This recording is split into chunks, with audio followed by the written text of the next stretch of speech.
Good afternoon, viewers and listeners of Concerned Citizens Media.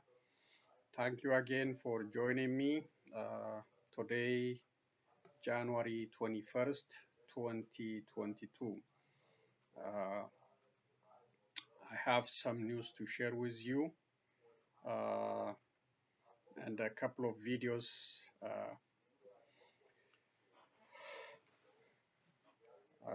to share with you. So I will start with, the farewell,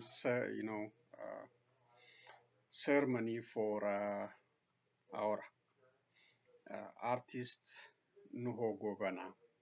Uh, he was he was celebrated.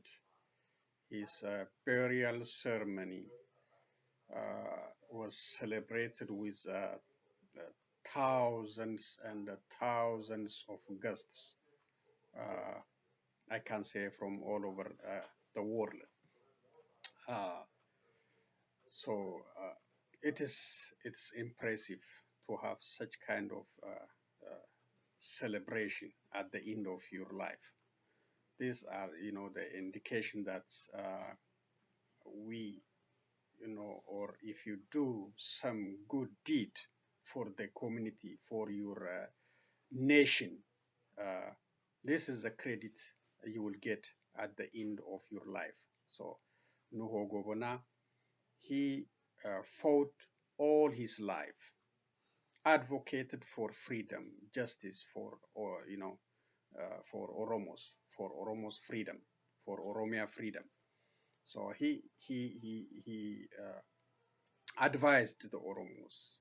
He encouraged the Oromos to be united in their movement for freedom, for justice, equality in Ethiopia. So now he got the utmost celebration from all corners of life. Uh, it's impressive to see. I have the video. Also, what is also seen in this video is the chaos and the Kari's disappointment with the Abiy Ahmed administration, the rejection of Abiy Ahmed administration with what has been, what has been happening in the last 3 years under his leadership. So you will hear Eros denouncing the ongoing expansionist agenda, the Amaras, the Nafteñas, the the the ongoing situation with Tumkat celebration, the raising of the statue of Menelik in Addis Ababa, and the depiction of the breast, damaged breast and cut fingers, and putting Menelik on the top of that. All these are, disrespect, and you know, uh, like pushing needle in somebody's sore. That's a disrespect. That is really degrading the Oromos who are challenging the Menelik story. And thus, you hear all this disappointment from the Oromo youth and from the Oromos in general. So under the celebration of Timkat, under the cover of this celebration, some group try to, create chaos and death and destruction. But Oromos became patient during this incident. They control themselves, but they express it at Nuho Gobena's celebration, or at his funeral. Let's listen what they say, and I will go to the other news. Let's see.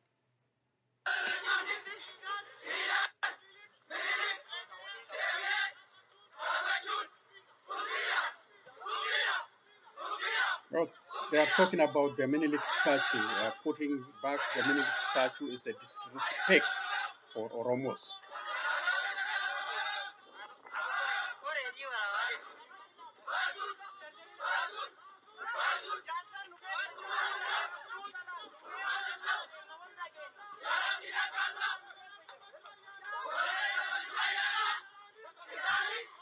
So they are calling now for the government to release all Oromo political prisoners, especially OLF senior politicians like Colonel Gamachu Ayana, Abdi Ragasa, and others. They must be freed.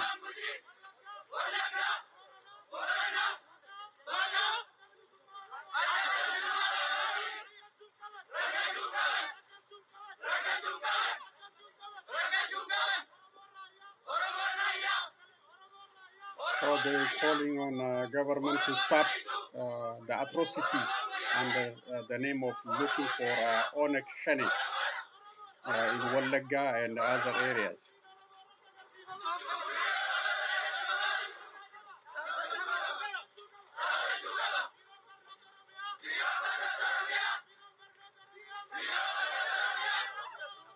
They are opposing now in this one the new Oromia education logo.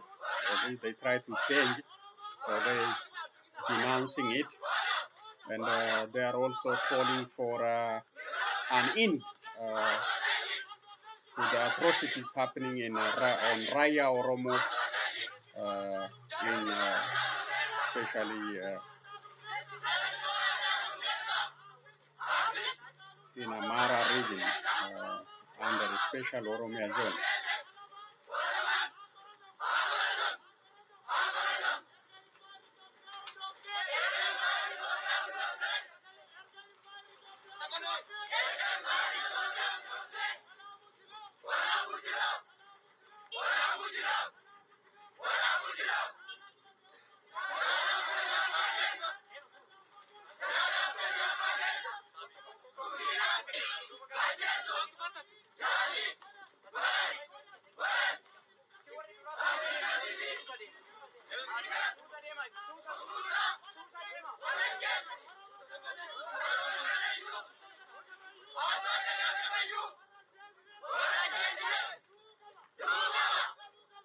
They're calling justice for Karayu massacre.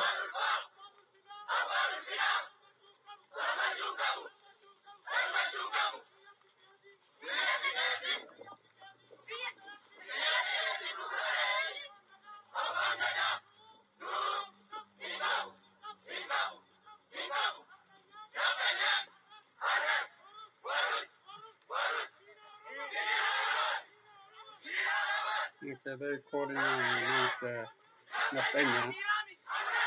Today, tomorrow, yesterday, Naftanyas are the enemies of Oromo, as they're shouting that.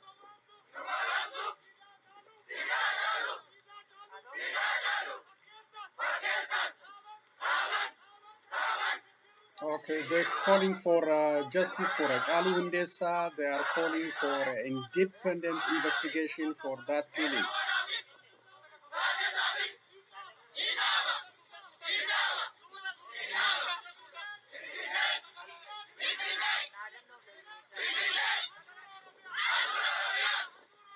Finfinne or Addis Ababa is the center of Oromia and Oromos.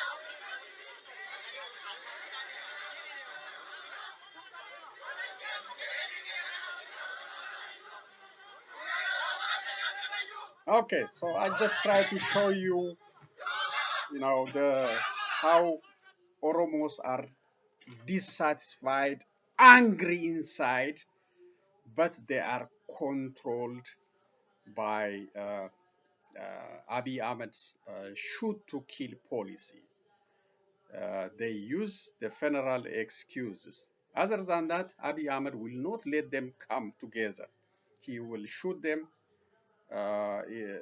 He will arrest them, and already so many thousands uh, in Ethiopian prison system. So many Keros and the Karis. So they use a little bit opening to express their anger, disappointment, dissatisfaction with Prime Minister Abiy Ahmed government, and expressing their anger and pain, the pain they are suffering inside.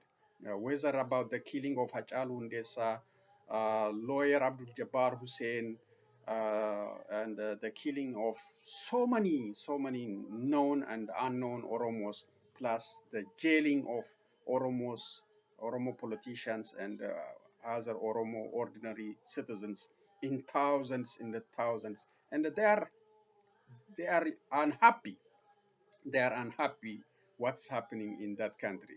So that's the situation. And the Mescal celebration is a religious celebration, but some group try to make it a political try to send a political message by erecting a controversial king, Menelik statue in Addis Ababa, and depicting all these uh,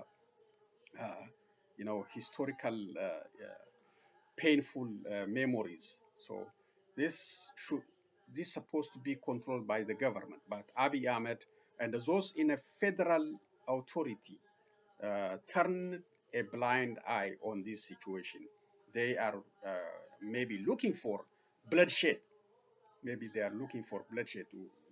So that's why they ignored, but Oromos became, patient, and the celebration was continued with this kind of political messaging. That it's a religious, supposed to be a religious ceremony, and supposed to be a peaceful ceremony. Uh, Tragically, in this Timkat-related celebration, three individuals killed uh, from those celebrating Timkat in Addis Ababa, and several others injured by Oromia Special Force, just by some kind of controversy, disagreement, and some kind of show of force by Oromia Special Force for some reason.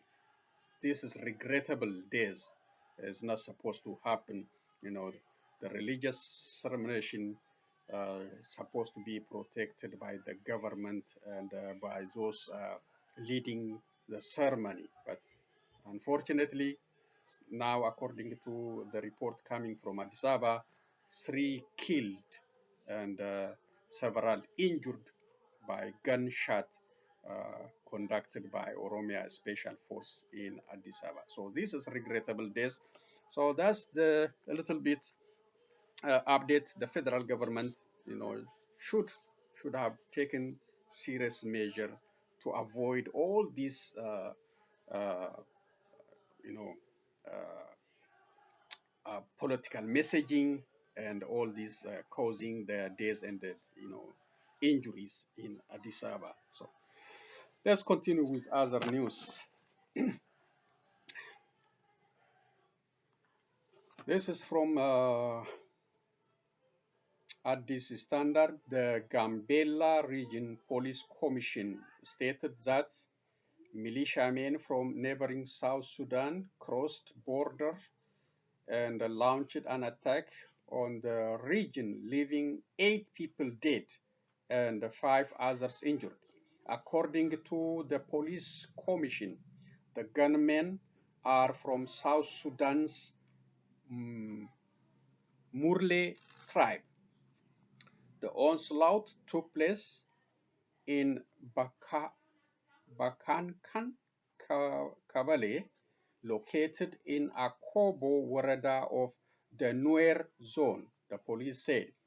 The regional police commissioner Abula Abong said that there is a tendency for armed groups to go in and out of the region. He elaborated, it is summer and the border is long and unguarded. He recalled that the gunmen abducted 2 children killed a member of the regional police and stole 71 heads of cattle last week.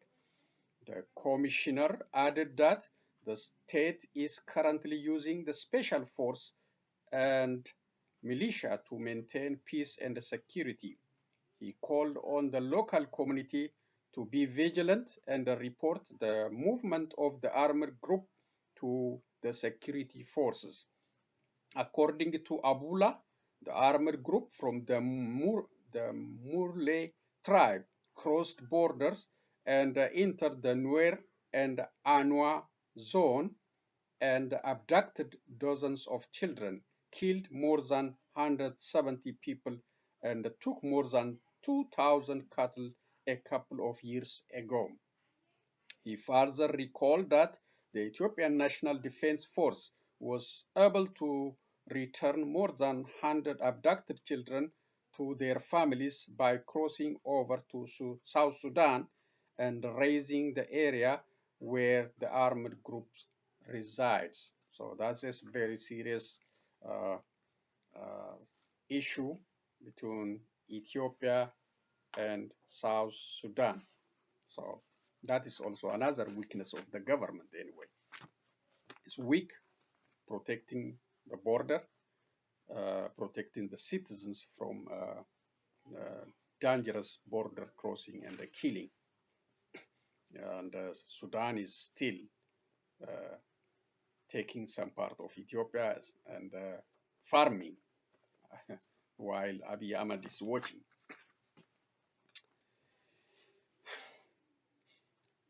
This is UN agrees to replace Ethiopians with an UNISFA Sudan. Sudan on Wednesday announced that the United Nations agreed to replace thousands of Ethiopian forces within the UN Interim Security Forces for Abiy, UNISFA, with other UN forces. Chairman of Sudan's Transitional Sovereign Council, Abdul Fattah al-Burhan, received a phone call from UN Under Secretary General for Peace Operations, Jean-Pierre Lacroix,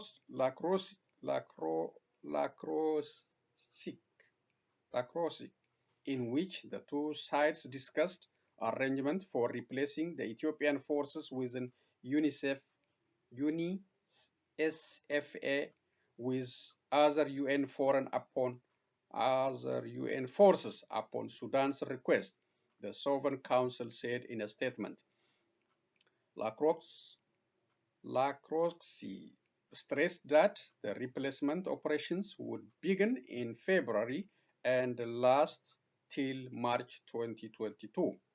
For his part, al-Burhan promised to remove all barriers and the challenges facing the mission. Earlier, Sudan demanded replacement of the Ethiopian forces within the UNISFA in the wake of a border dispute with Ethiopia. The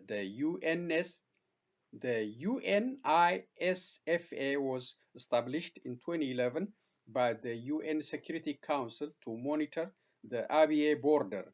It is mainly composed of Ethiopian forces of around 4,200 troops and 50 police personnel. Later, the size of the force was increased to 5,326, all of whom are from Ethiopia. The Sudan-Ethiopia relations have been strained by rising tension, including deadly skirmishes along the border between the two countries since September 2020.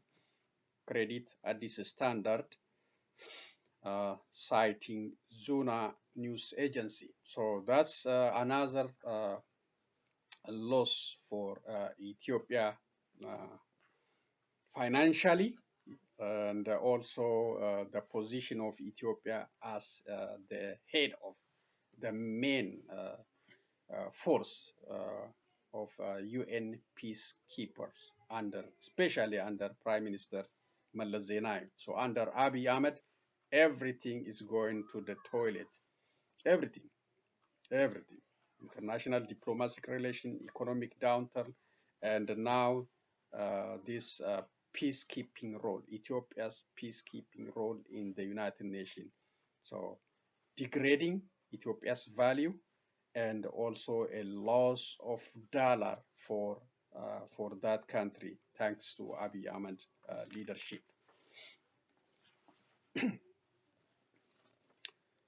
This is the effort in the United States to control this COVID-19 and the new variant. Washington, CNN. The Biden administration will make 400 million N95 masks available to Americans for free starting next week. A White House official told CNN the latest federal step aimed at reining in the U.S. COVID-19 surge.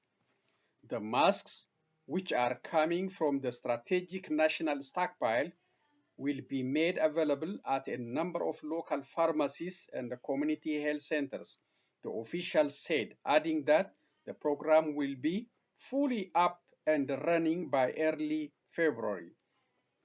This is the largest deployment of personal protective equipment in U.S. history, the official said.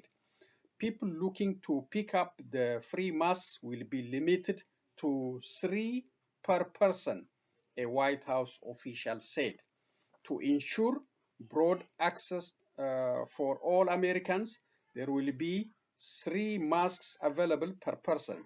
In addition to this program, thanks to the administration's efforts, these high-quality masks are in ample supply and widely available to American consumers,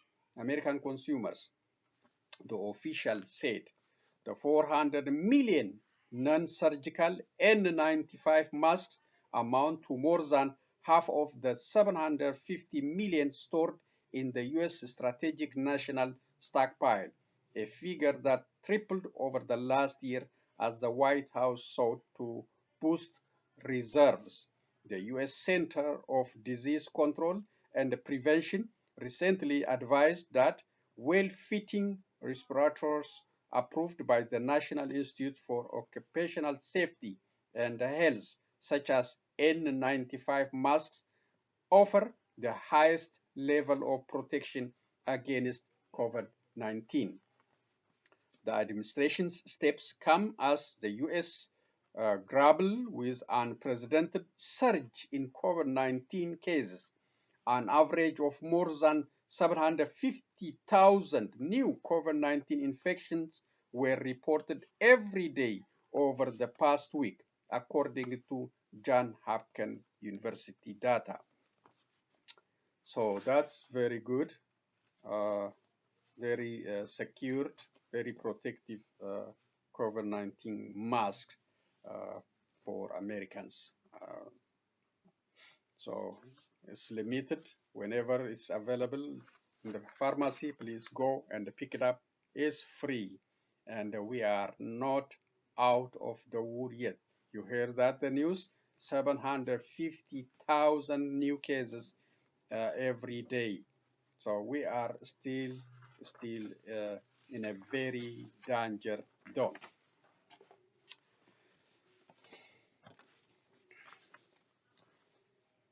Taking action to disrupt Russia's destabilizing campaign in Ukraine. This is a press statement from Antony Blinken, Secretary of State.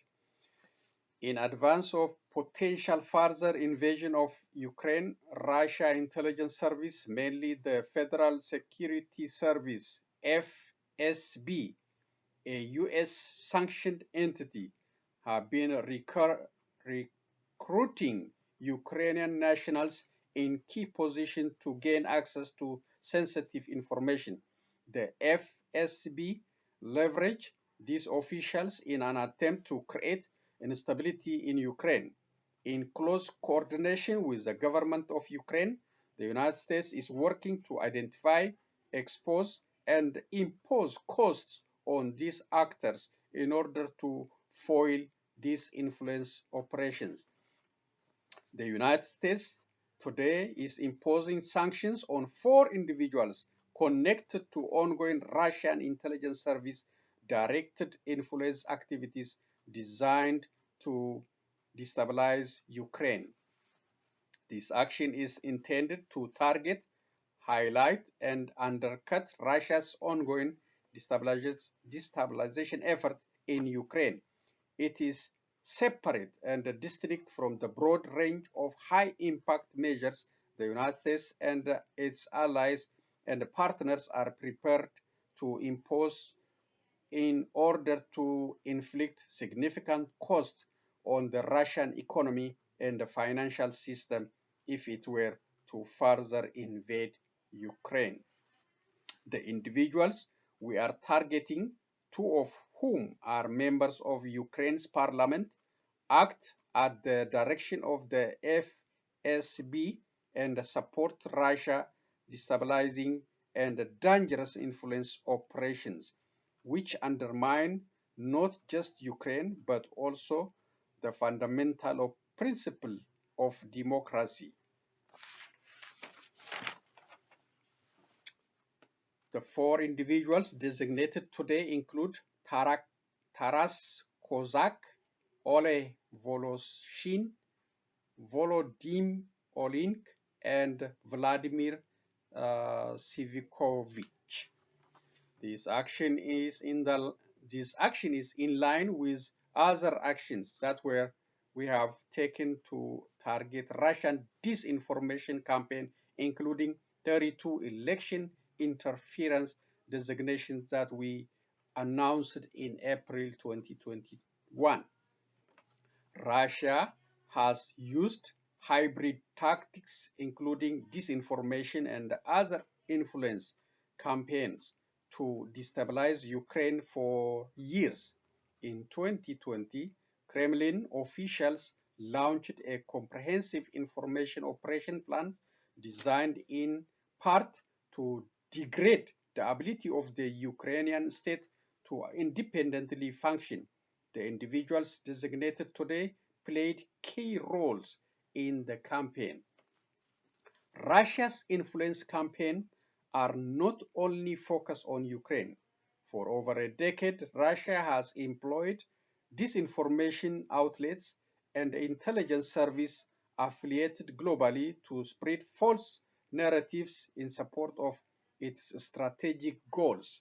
Since at least 2016, Russian intelligence service have sought to influence US election through a number of tactics. For example, Taras Kozak used the media platform he owns both to denigrate senior member of the Ukrainian President Volodymyr Zelensky inner circle and amplify false narratives around the 2020 US elections.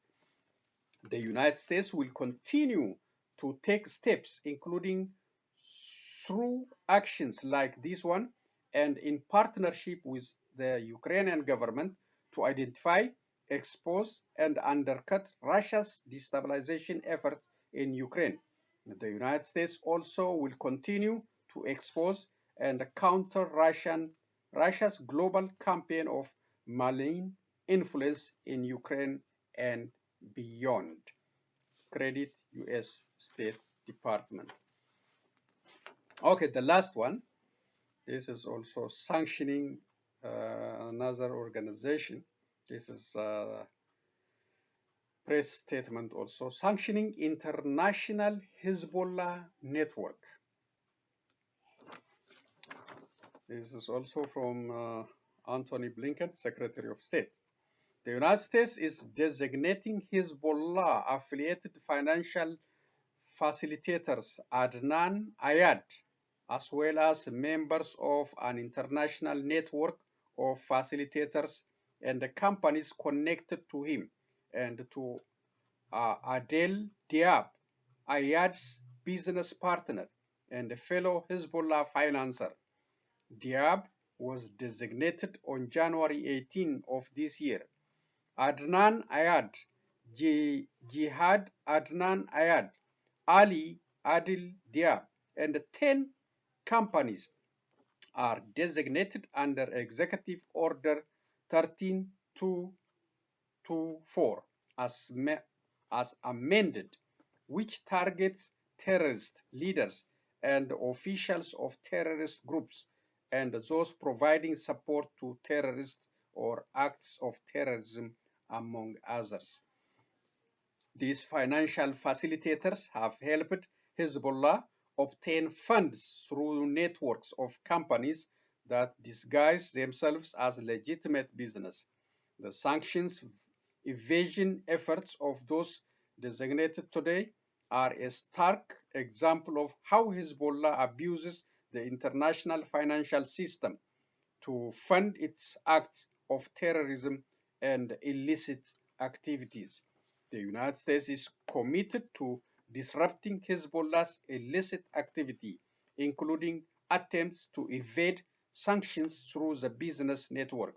Hezbollah's action threatens the security, stability, and sovereignty of the Lebanese people. So credit again for State Department sanctioning businesses and individuals helping Hezbollah, an organization in Lebanon. So that's all I have for reading. Thank you again. I have only one video, and that video is the UK Parliament advocating for Somaliland statehood.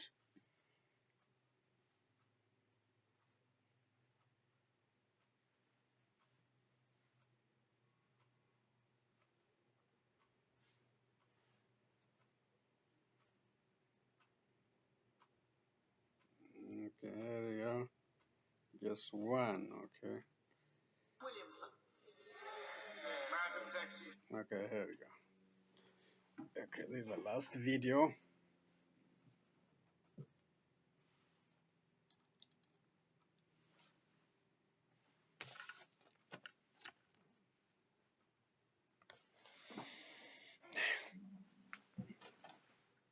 Speaker, thank you ever so much for having the privilege of being able to bring this adjournment debate to the House today. In 1960, Somaliland emerged independent from the British Empire after many years as the British Somaliland Protectorate. And for 5 days it was independent before it took the step to merge with what was then the trust territories of Italian Somaliland, historic Italian Somaliland, to form a union. Both nations entered that union with optimism, with a sense and a view of creating a pan-Somalia, of where all Somalis would able to come together. And actually the hope was for so many of those in Somaliland that actually this would be a union of equals. Sadly, over the following 30 years, those hopes and those aspirations of what might have been were not fulfilled. And indeed, as the years progressed, the situation got worse with military dictatorships. And instead of there being a tragic situation of people being discriminated against from the north of Somalia in historic British Somaliland. Actually, what started to emerge was attacks upon civilians. There was mass killings where tens of thousands of Somalilanders were killed. Civilians were killed. It was one of the few conflicts where fighter jets took off from cities in the area in order to bomb the cities that they'd taken off from, indiscriminately, killing thousands of civilians. Nomadic tribes. I'll give way to the Honourable later. And for securing this very important debate. My constituency has a very large Somaliland population of those from Somaliland whose families suffered in, as he's described, in that conflict. What we've seen is last year, Somaliland celebrated 30 years of the Declaration of Independence.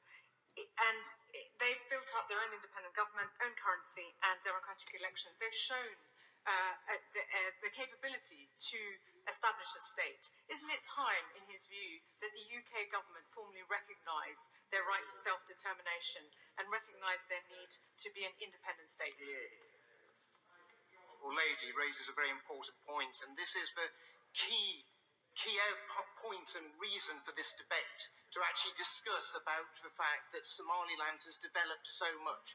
Because in those years of conflict, where so many Somalilanders were not just in the threat of their lives, but so many hundreds of thousands were displaced, both internally within Somaliland, but also externally. That dream and that vision of actually creating their own homeland once again, re-establishing those old territorial borders, burnt bright, and that is what they actually were able to achieve in 1991. I'll give way to the honourable gentleman. Giving way and draw attention to my interests as one of the vice chairs of the All-Party Group on Somaliland, and been pleased to work with the honourable gentleman on these issues. Would you also pay tribute to my predecessor, Alan Michael, and indeed many members of the Somalilander community in Cardiff and across the UK for exposing those atrocities back at the time, including in this House and elsewhere, and explaining what had gone on to the world, and commending them on what they did at that time. I'd like to pay tribute to the honourable member's predecessor, and of course so many people who live within his constituency. And of course, in his constituency is a very established Somaliland community that's been there far longer than probably either he or myself have been on this earth. And so this country has deep links with Somaliland that goes actually not just back many decades, but goes back a century and more, with many Somalilanders calling Britain very much their home, as well as Somaliland itself. I'd give way to my honourable friend. That's why I'm delighted that my honourable friend South Africa has secured this important debate. Many of us have been supporting Somaliland as an independent state. Very much welcome the fact that he's here. On that very point, he will know, no doubt, that many of Her Majesty's naval ships for 100 or more years have had Lashkars from Somaliland, Stokers and others who have built the first mosques in this country. Would you not agree with me that recognising the Somalilanders here in the UK is about also recognising our own past and our own future together as investors in a new Africa, and demonstrators that independent states that govern themselves well in democracies can really succeed, and we can partner with them? My honourable friend, the chairman of the Foreign Affairs Select Committee, is absolutely right. By taking the brave step to recognise Somaliland, we're actually not just opening up opportunities for Somaliland itself, we're actually opening up opportunities for British investors, British business to go there and work, very much creating the gateway to the whole of the Horn of Africa. I will give way to my right honourable friend, and then my right honourable friend. I'm very grateful indeed to my right honourable friend, who has brought this most important subject to the floor of the House. Can I tell him that I have visited Hargeisa when I was Secretary of State for International Development, and indeed we spent quite a lot of time on exactly the issues he and the Chairman of the Foreign Affairs Select Committee have just raised. There is an enormous degree of normalcy there. The democratic structures, when they have elections, have held in extraordinarily difficult circumstances. There is proper governance. I've travelled on a bus in Hargeisa that was a result of British investment. And the case he's making about Somaliland becoming an independent state is one which the Foreign Office normally take the view that they don't want to lead it, but they would support it. But is he aware that the African Union is at least passively acquiescent in that view, if not actively supportive? Well, on both areas that my right honourable friend raises, he's absolutely right.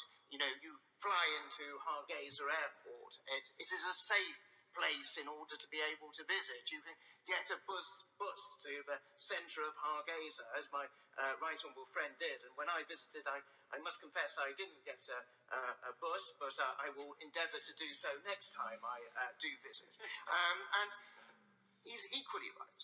You know, this is an opportunity. The Foreign and Commonwealth and Development Office so often want to be led on these issues. There is a moment sometimes for Britain to lead as against to be led.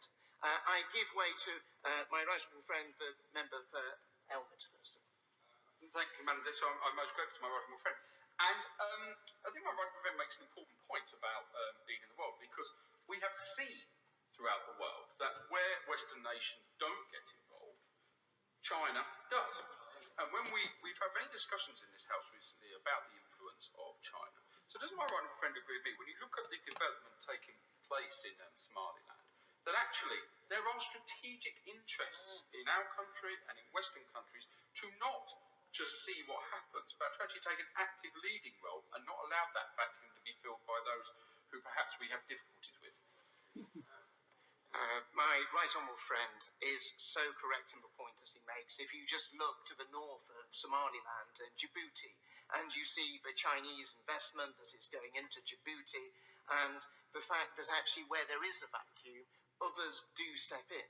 And by showing the leadership that this country can show, by recognising Somaliland, actually it shows to those Somalilanders, it shows to the government of Somaliland the value that we put on their friendship and their partnership. I give way to my right honourable friend. I'm very grateful to my right honourable friend. I commend him for this debate, and I'm honoured to represent a Somaliland community in Swindon. Just building on the points made by right honourable members about the strategic importance of Somaliland, particularly its proximity to international shipping lanes. And we all know from British leadership under our good friend Noble Lord Haig, this country led the way in dealing with the issues of piracy emanating from the Horn of Africa. Is it not now another opportunity for Britain to show leadership and to recognise stable government in a region that is in pitifully short supply of such quality? My right honourable friend is absolutely accurate in his assessment, and already, as we, even though we're not in a position where we've recognised Somaliland, we already have that level of cooperation with the Somalilanders. Visiting Somaliland when I was Defence Secretary, I saw firsthand the cooperation that British forces were already having with Somaliland in terms of supporting them in protecting their coastal waters, but also by protecting their coastal waters, keeping them safe for the international community. I give way to the Honourable Lady. Thank the honourable member for giving way, and thank him for securing this very important debate, and commend the government for the support it's been providing the administration of Somaliland. Liverpool Riverside has a very long established Somali community and Somalilanders, and I'd like to know whether the honourable member will join me in calling for the UK government to support a binding referendum within 2 years to allow Somalilanders to express their democratic will guaranteed by the international community. Thank you. Madam Deputy Speaker, I'm not sure if you're an expert on Somaliland affairs, but it is the opportunity for you to sort of brush up on them this afternoon. But the Honourable Lady makes an important point. But there's already been a referendum in Somaliland that has been absolutely clear as to what the wishes of the Somaliland people are, and that they want to see recognition, that they want to be independent, to have that independent state. But I'm sure if that is what is a hurdle that is required in order to be able to establish international recognition for Somaliland, that is something that the Somaliland government may wish to look at. Okay, so that's a very, very strong argument for independent Somaliland, Hargeisa, from UK Parliament. So it's for Somaliland residents. It is a positive news for them. So they are calling for referendum. Actually, according to the speaker, they have already the referendum. They're just waiting to be recognized by international community. Also, it's beneficial for Western countries, instead of sitting aside and watching Chinese and others investing and influencing, the politics of the economic, the politics, and all other aspects of life in Africa. So they are arguing that let's lead this recognition for Somaliland and invest in Somaliland. And we have, they say we have historical relationships. So that's a very good agreement. It's interesting. I like to hear, their argument. As I see, 100% for this recognition. I didn't see any opposition from these MEP members. So thank you again and for sharing your time with me. And please, in the future, those who are celebrating some special religious holidays, avoid provoking other groups. Just focus on celebrating your religious ceremony. Don't bring Menelik statue or don't bring all these controversial flags. These are the challenges. These are the challenges we have in Ethiopia. Some individuals are looking for bloodshed and bringing the wounds of Oromos and what they call poking the wounds and pushing others too far to create chaos and death. So that's a disappointing situation, and the three loss of those individuals in the Timkat celebration also regrettable. The government is supposed to protect, not to shoot the religious attendees. Thank you. I will be back with other news and updates. So long, everyone.